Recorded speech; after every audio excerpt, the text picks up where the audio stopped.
বহু জায়গায় 100 দিনের কাজের নামে যে কাজ হয়েছে সেটার বাস্তবে তার কোনো অস্তিত্ব নেই। যে সম্পদ সৃষ্টি বলে সেটা যারা দেখিয়েছেন সেটা কার্যত মাটির মধ্যে মিশে গেছে।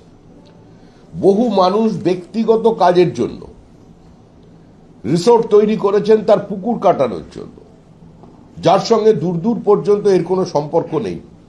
পঞ্চায়েত প্রধানকে সঙ্গে নিয়ে বা স্থানীয় তৃণমূল কংগ্রেসকে সঙ্গে নিয়ে তারা সেখানে মাটি কাটার ব্যবস্থা করেছে, ভেতরে সুইমিং পুল তৈরি করবার জন্য 100 দিনের কাজের টাকাকে ব্যবহার করেছে।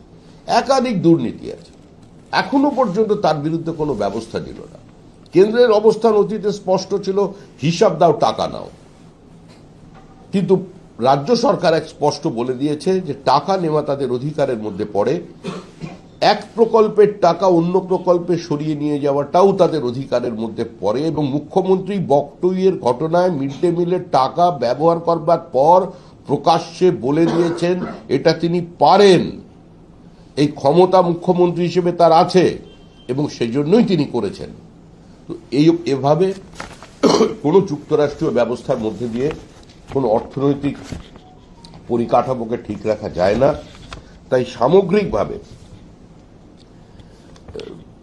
ভূমির উর্বরতা বৃদ্ধি থেকে শুরু করে জল সংরক্ষণ, সম্পদ সৃষ্টি থেকে শুরু করে পরিকাঠামো উন্নয়ন এবং সর্বোপরি আপাত পুরো ফুলপ্রুফ সিস্টেম তো তৈরি করা যায় না, নিশ্চিদ্র কোনো পরিকল্পনা তৈরি করা যায় না, কারণ সেটাকে বাস্তবায়িত করবার জন্য সরকারের যে আন্তরিকতার প্রয়োজন আছে সেটার প্রয়োজন হয়।